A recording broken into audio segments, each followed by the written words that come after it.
मुक्ति को प्राप्त श्रमण भगवान महावीर स्वामी उनकी परम पावन कल्याणी भागवती वाणी वाचक प्रमुख श्री इंद्र भूति गौतम आदि गणधर भगवंत युग प्रधानाचार्य परम पूज्य श्री सुधर्म स्वामी जी महाराज उनकी परम पावन पाठ परंपरा वर्तमान आचार्य ध्यान योगी परम पूज्य श्री शिव मुनि जी महाराज एवं गुरुजन सबके पावन चरण सरोजों में मेरा अनंत अनंत वंदना नमस्कार। उपस्थित धर्म प्रेमी सज्जनों, माताओं तथा बहनों,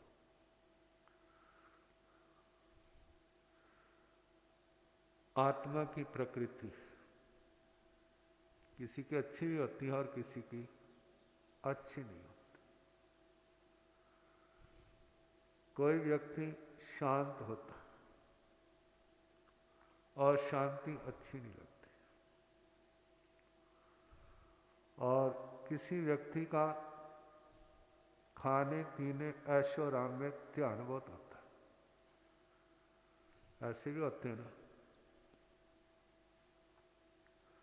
और कितने व्यक्ति जिनका मार काट में इसकी ओर रुझान होता है। ऐसा क्यों होता है? इसका क्या कारण? जो हमारी सोच, हमारे विचार व्यक्ति को वैसा ही बना देते, और वैसा बनाने में पूर्व के विचार बड़े काम करने वाले होते। जो संतों की संग रहता है,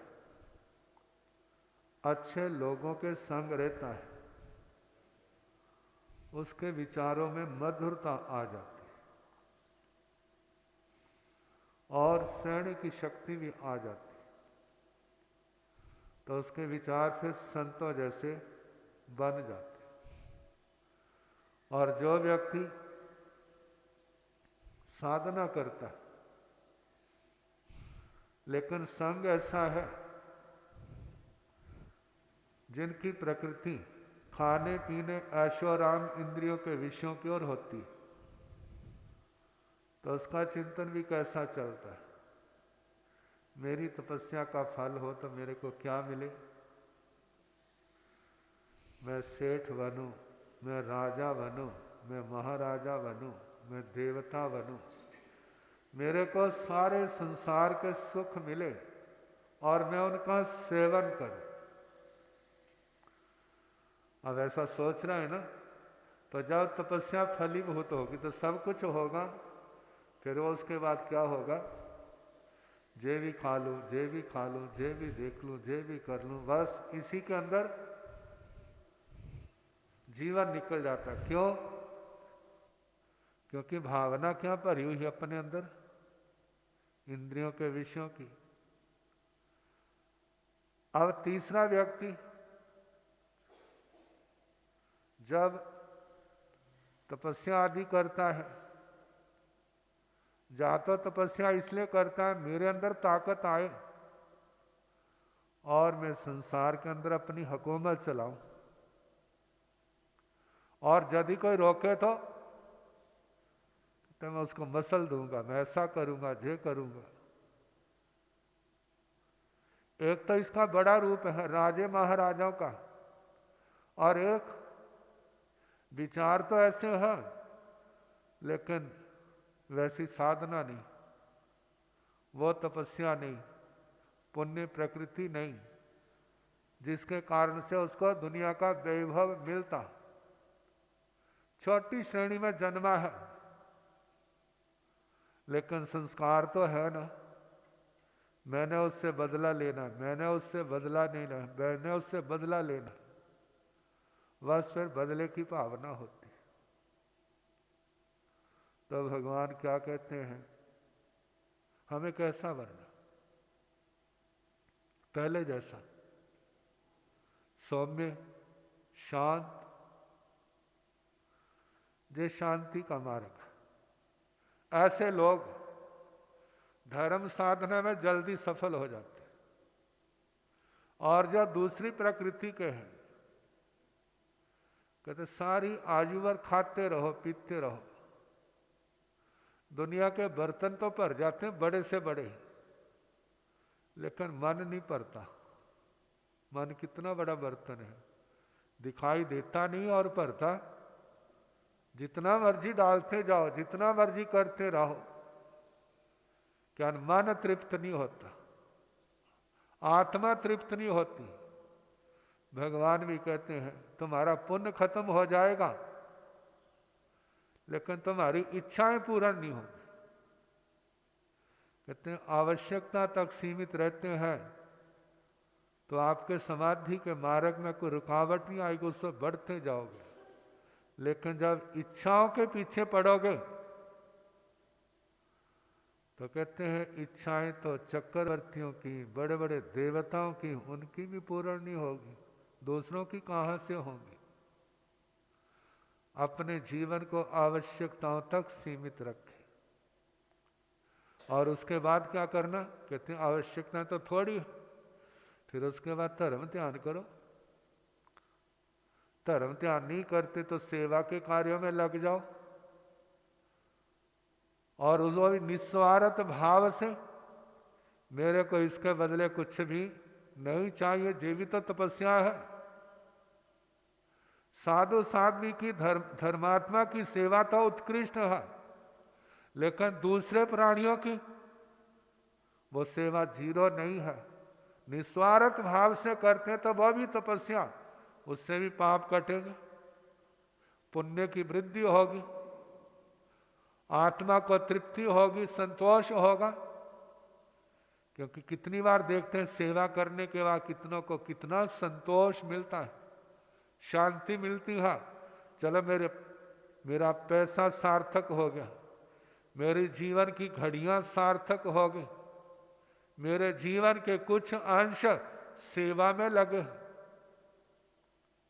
तो कहा संसार के इंद्रियों के विषय, इनके पीछे जो भागते हैं उनका जीवन खत्म हो जाता है, उनका पुण्य खत्म हो जाता है, और पाप दिन प्रतिदिन बढ़ते जाते हैं, और एक दिन ऐसे अंधेरे कुएं में गिरता है, कोई उसको निकालने वाला नहीं होता। वो अंधेरे कुएं कौन से हैं?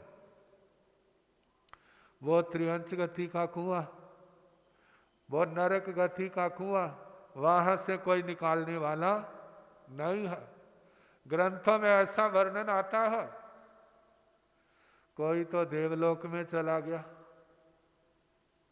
और उसका साथी नरक में चला गया, क्योंकि साथ रहते थे, कर्म तो एक जैसा नहीं था। अब पूर्व जन्म का मोह उसको खींच करके कहाँ ले जाता? नरक में। अब वो सोचता मेरे पास ताकत इतनी है, मैं इसको नरक से निकाल सकता हूं, नरक से निकाल सकता हूं। अब उसको अपने हाथों पर उठाता है, चल मैं तेरे को कहाँ ले चलूं? अपने स्वर्गों में ले चलता हूं। बड़ा खुश होता है, मेरा छुटकारा हो जाएगा। लेकिन जैसे ही वो हाथ उठा करके ऊपर करता है, एकदम धड़ाम से क्या हो जाता है? नीचे गिरता है। तो नीचे कैसी है भूमि?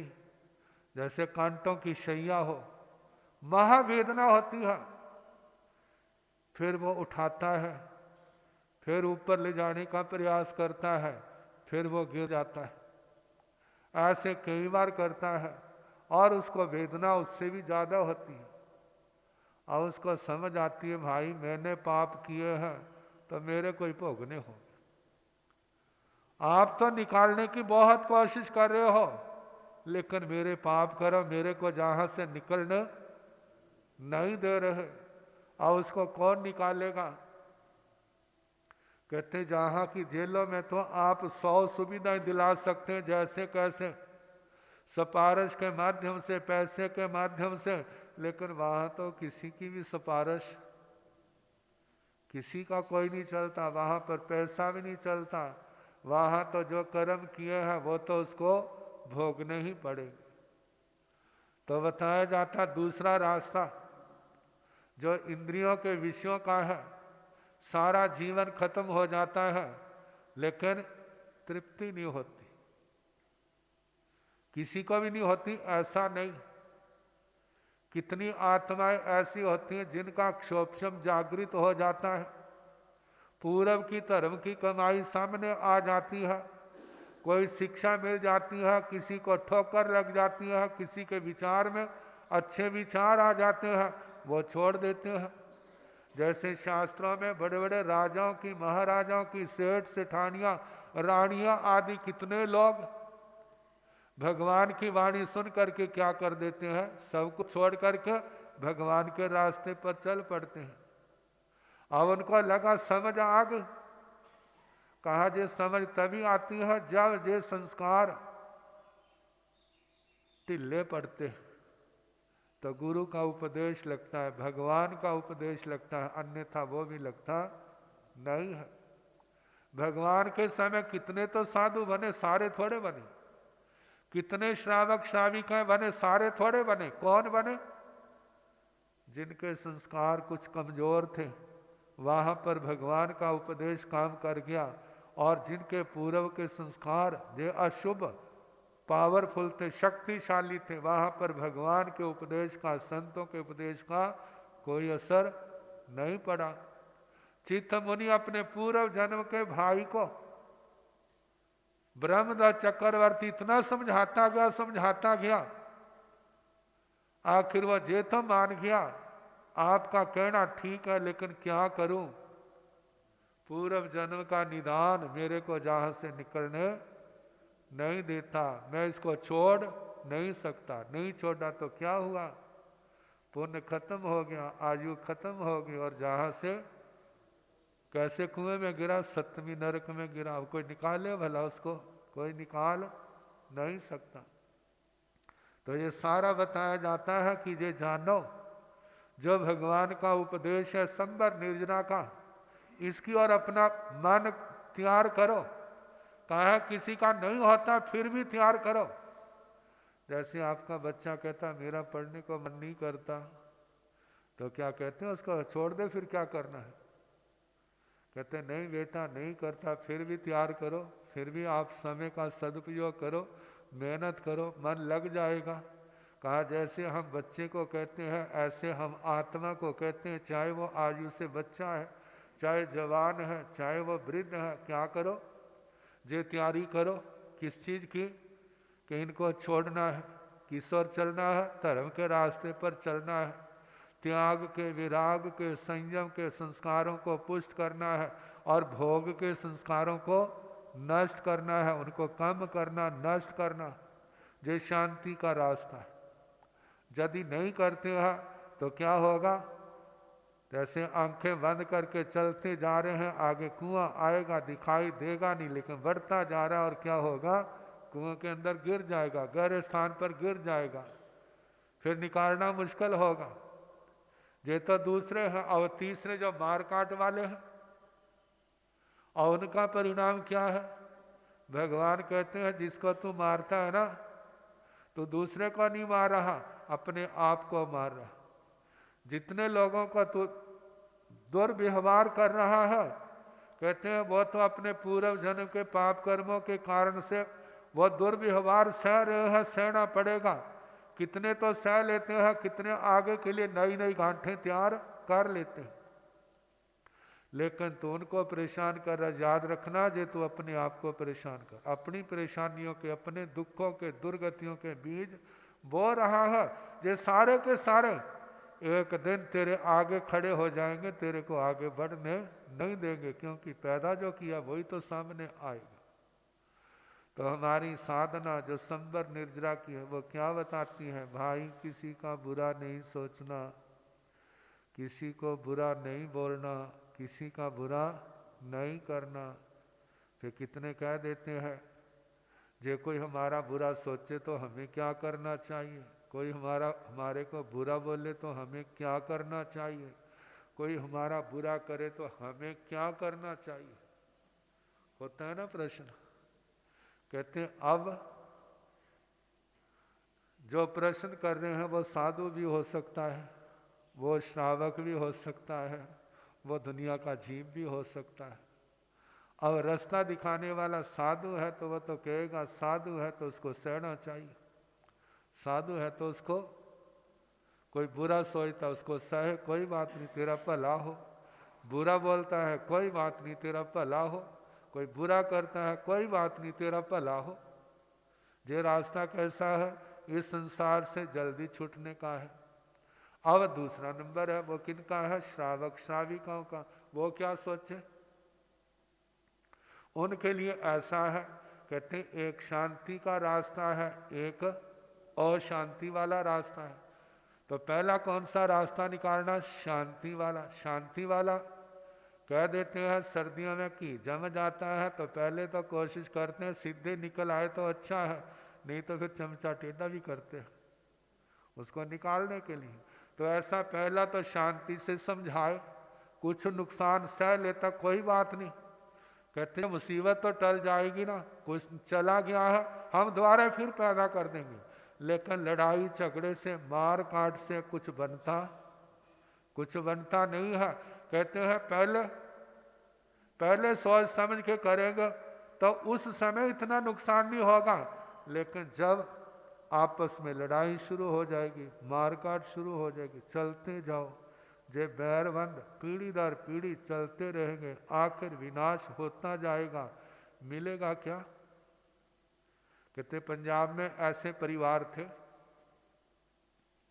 एक व्यक्ति ने दूसरे परिवार के व्यक्ति का मर्डर कर दिया, मार दिया उसको, और उसका उनका भी खून क्या हो गया, कहते खून का बदला खून। मौका लगा तो जिस परिवार का मारा था उस परिवार के किसी व्यक्ति ने उस परिवार का क्या कर दिया, पत्ता साफ कर दिया, और उनका भी खून खोल गया। कहते हैं हम भी बदला लेंगे, खून का बदला खून। कुछ वर्षों के बाद उस परिवार ने उस परिवार वाले का किसी का क्या कर दिया। ऐसे 2-3 पीढ़ियां चली गई। तो जानते हैं उनके भोग रखाते हैं, पाठ रखाते हैं। जब वो सारा सुना तो दिमाग के पर्दे खुले। कहते हैं हम अपने बच्चों को क्या दे रहे, अपने बच्चों को क्या दे रहे। कहते ये तो कितनी पीढ़ियां होगी, ऐसे ही चलता रहे। फिर कहते हैं वाहे गुरु हमें भी सद्बुद्धि दो और उनको भी क्या करो, सद्बुद्धि दो। ये परंपरा आगे नहीं चलानी। उन्होंने मार दिया है कोई बात नहीं, शांति से काम लो। जब मर गया है उसने वापिस नहीं आना है। चलो हम जो हमारा सिद्धांत है, खामे में सब्बे जीवा खमंतो में मिट्टी में सब भूए सु बेरंग मज्जंग न केड़ी। कहते ये बात मैं सबको क्षमा करता हूँ, सबसे क्षमा मांगता हूँ, सारे क्षमा करें, मेरी सारे मित्रता भाईचारा है, मेरा किसी से बैर नहीं है। कहते जब खून गर्म होता है ना उस समय ये बात समझ नहीं आती। ये बात समझ कब आती है, जब खून ठंडा पड़ जाता है। और उनका खून ठंडा पड़ गया। अब कहते हैं कि हम उनको क्षमा करते हैं और उनसे क्षमा मांगते हैं, और ये बैर की परंपरा यहीं पर खत्म कर देते हैं। कहते समय तो आई, ये पहले ही आ जाती तो क्या था, उस समय तो इतना नुकसान नहीं था, थोड़ा सा नुकसान था, लेकिन तामसिक था, दिमाग में विवेक नहीं, समझ नहीं, फिर व्यक्ति कहाँ से कहाँ पहुँच जाता है। आखिर शांति का रास्ता कौन सा है, जो पहला है संतों का मार्ग। कहते हैं अपना देना सीखो, छीनना ना सीखो। ये रास्ता धर्म का है, छीनोगे तो तुम्हारा सब कुछ छीना जाएगा, और यदि तुम देने वाले बनोगे तो जो आपने नहीं चाहा अच्छा वो भी तुम्हारे घर क्या हो जाएगा, तुम्हारे घर आ जाएगा। तो ऐसा वरना तो भगवान का संबर निर्जरा का मार्ग ये सिखाता है कि हमारे जो कुसंस्कार है वो सारे के सारे क्या हो जाए, नष्ट हो जाए। आखिर इन कुसंस्कारों को जन्म देने वाला कौन है, वो हमारी भूलें, हमारे द्वारा किए गए अपने ही पाप कर्म होते हैं। पहले बचो, नहीं बचा गया तो उसको प्रायश्चित के द्वारा उसका शुद्धिकरण करो, ताकि हमारा आने वाला भविष्य अंधकारमय ना हो। अब इसके संबंध में कल जैसे समय होगा सुनाने का प्रयास किया। ना दया बोला दाना तोल ना मोल, ना दया बोला दाना एक एक बोल जिमें हीरावन मोल है, एक एक बोल जिमें। सुनो सुनन वाले ओ सुनो